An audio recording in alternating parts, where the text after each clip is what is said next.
बहुत सालों से मैं एक शोध के काम में लगा हुआ हूं कि भारतवासियों ने सबसे पहले शराब कब पी।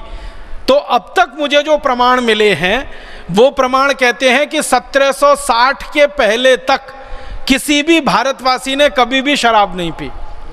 पहली बार इस देश में 1760 में शराब पी गई और वो कलकत्ता में पी गई, और वहाँ पर एक अंग्रेजी शराब की दुकान पर पहली बार शराब बिकी और भारतवासियों ने पी, और उस शराब की दुकान को स्थापित कराया रॉबर्ट क्लाइव नाम के एक अंग्रेज ने। और उसने जब कंपनी का राज चलता था इस देश में, ईस्ट इंडिया कंपनी का, तो कानून बनवाया, कानून से लाइसेंस दिया गया और उस लाइसेंस के आधार पर कलकत्ते में पहली शराब की दुकान खुली 1760 में, और उस शराब की दुकान पर आकर भारतवासियों ने शराब पीना शुरू किया। रॉबर्ट क्लाइव के समय में जब ये शराब की दुकान खुली और जिस अंग्रेज अधिकारी की पहली नियुक्ति इस दुकान पर हुई, उस अंग्रेज अधिकारी को एक बार लंदन की संसद में बुलाया गया था बयान देने के लिए। तो वो अंग्रेज अधिकारी जब लंदन गया संसद में बयान देने के लिए, तो उससे पूछा गया कि बताओ तुम्हारे शराब का धंधा कैसा चल रहा है। तो उसने कहा बहुत अच्छा चल रहा है। तो अंग्रेज संसदीय समिति के सदस्यों ने कहा ये तुम क्या बोल रहे हो, भारत में शराब का धंधा अच्छा चल रहा है। उसने कहा हाँ बहुत अच्छा चल रहा है। तुम्हारे पहले कैसा चलता था? उसने कहा मेरी शराब की दुकान खुलने के पहले तो कोई शराब पीता ही नहीं था। मैं तो पहला आदमी हूँ जिसने कलकत्ता के लोगों को शराब पीना सिखाया। तो तुम्हारी दुकान पर लोग आते हैं, हाँ आते हैं, भीड़ की भीड़ आ रही है। तो तुमने क्या किया उनको अपनी दुकान पर बुलाने के लिए, आकर्षित करने के लिए? तो उसने एक बात कही संसदीय समिति के सामने, जो अंग्रेजों की संसद के रिकॉर्ड्स में दर्ज है। वो कहता है कि मैंने सबसे पहले मुफ्त में शराब पिलाई भारतवासियों को। उसने कहा कि मैंने एक बोर्ड लगा दिया शराब की दुकान के बाहर और उस पर लिख दिया, और उसको बांग्ला भाषा में लिखा, पहले अंग्रेजी में फिर बांग्ला में, और उस पर यह लिखा कि यहाँ मुफ्त में शराब मिलती है, आइए पीजिए, आनंद लीजिए। ऐसा करके बोर्ड पे लिख दिया। तो एक आया, उसने चखा, फिर दूसरे दिन वो 2 को और लेके आया, फिर तीसरे दिन 3 को लेके आया। तो कहने लगे अब तो मेरे पास ऐसे ग्राहकों की संख्या हो गई है कि जिनको पहले मैंने मुफ्त में शराब चखाई थी, अब वो घर से पैसे चुरा कर लाते हैं और मेरी शराब पीकर वहां से जाते हैं। तो अंग्रेजी संसदीय समिति बड़ी खुश हो गई। उसने कहा तुमको तो पुरस्कार मिलना चाहिए। तो वो कहता मुझे अगर पुरस्कार देना है तो एक लाइसेंस और दे दो, दूसरी दुकान में वहीं खोलना चाहता हूँ शराब की।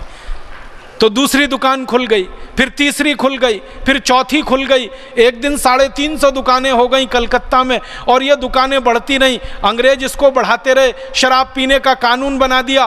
कानून में ये लिख दिया कि अगर कोई बालिग हो गया तो शराब पीने का अधिकारी हो गया। जब तक वो नाबालिग है तब तक ना पिए, बालिग हो गया तो पीने लगे। अब हमारे यहाँ अंग्रेजों के ज़माने में बहस चली कि भारत में कोई बालिग है या नाबालिग है, इसकी उम्र क्या मानी जाए। तो आपको सुनकर हैरानी होगी, मैं सबको बताना चाहता हूँ कि सालों साल अंग्रेजों ने बालिग होने की उम्र 14 साल रखी, फिर उसको 16 साल किया, फिर आते आते वो 18 साल हो गई। माने थोड़े समय तक ये था कि 14 साल के ऊपर हो जाए तो शराब पी ले। तो अंग्रेजों को पूछा गया कि तुमने ये 14 साल कैसे रख दिया? तो उन्होंने कहा हमारे इंग्लैंड में 14 साल में सब शराब पीने लगते हैं, तो हमने भारत में भी रख दिया। आप जानते हैं इंग्लैंड में 12-14 साल के बच्चे शराब पीने लगते हैं, क्योंकि उनके माता पिता पीते हैं, देख देख के वो भी पीने लगते हैं। यूरोप में भी 12-14 साल में शराब पीने लगते हैं। तो चूंकि यूरोप और इंग्लैंड में 12-14 साल में शराब पीने लगते, तो भारत में भी वही उम्र उन्होंने रख दी। फिर थोड़े दिन बहस होकर 16 साल किया, फिर उसको 18 साल कर दिया। अब भारत सरकार को क्या करना चाहिए था? आज़ादी मिलने के बाद ये कानून समाप्त कर देना चाहिए था, क्योंकि हमारे धर्म में, हमारी न्याय व्यवस्था में शराब पीना पाप है, अधर्म है और सबसे घृणित काम है। तो ये खत्म होना चाहिए था। लेकिन भारत सरकार तो काले अंग्रेजों ने चलाई ना। उन्होंने क्या किया कि ये शराब के कानून को और ज़्यादा खुला कर दिया, और इतना खुला कर दिया कि पहले अंग्रेजों के ज़माने में जब शराब का कानून बना था ना, तो अंग्रेजों ने उस कानून में एक जगह ये लिखा हुआ था कि भारत में अगर कहीं मंदिर है, कहीं मस्जिद है, तो उसके दूर दूर 500 मीटर तक शराब की दुकान नहीं होनी चाहिए। अंग्रेजों ने कानून में ये लिखा। मंदिर है, मस्जिद है, गुरुद्वारा है, चर्च है, कोई धर्म स्थान है, उससे 500 मीटर दूर तक कोई शराब की दुकान नहीं होनी चाहिए। फिर इसी में अंग्रेजों ने एक और वाक्य जोड़ा था कि विद्यालय है, विश्वविद्यालय है, कॉलेज है, तो उसके दूर दूर 500 मीटर तक शराब की दुकान नहीं होनी चाहिए। इन काले अंग्रेजों ने तो उसको भी हटा दिया उसमें से।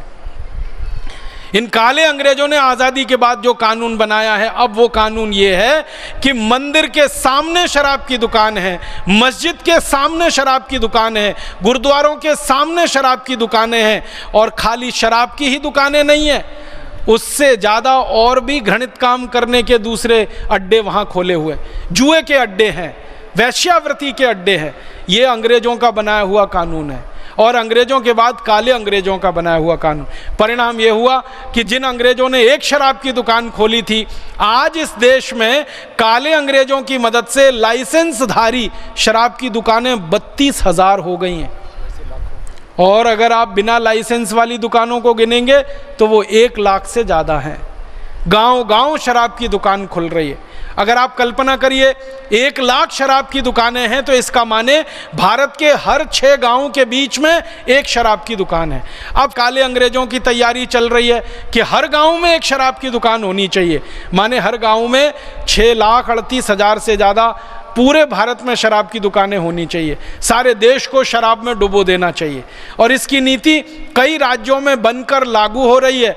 कई राज्यों ने तो यहाँ तक तय कर लिया है कि गांव-गांव में ही शराब नहीं मिलेगी, वैन चलाएंगे शराब बेचने वाली। जैसे मरीजों को ले जाने के लिए चिकित्सा सहायता वैन होती है ना, वैसे शराब बेचने के लिए वैन। दिल्ली सरकार का फैसला, राजस्थान सरकार का फैसला, भारत के कई राज्य सरकारें अब वाहन चलाएंगी, मोबाइल वैन चलाएंगी, उनमें गांव-गांव जाकर, घर-घर जाकर शराब परोसी जाएगी और लोगों को बेची जाएगी। हम कैसे कहें भारत स्वतंत्र हो गया? अंग्रेजों ने भारतवासियों को शराब में डुबोया तो उनके पीछे स्वार्थ था कि भारतवासी नशे के शिकार बने, इनको गुलाम बनाया जाए और लूटा जाए। अब आज़ादी के बाद के काले अंग्रेज भी भारतवासियों को शराब में ही डुबोना चाहते हैं, तो कैसे कहें देश स्वतंत्र है, देश स्वाधीन है, देश आज़ाद है? अभी भी ये देश परतंत्र है।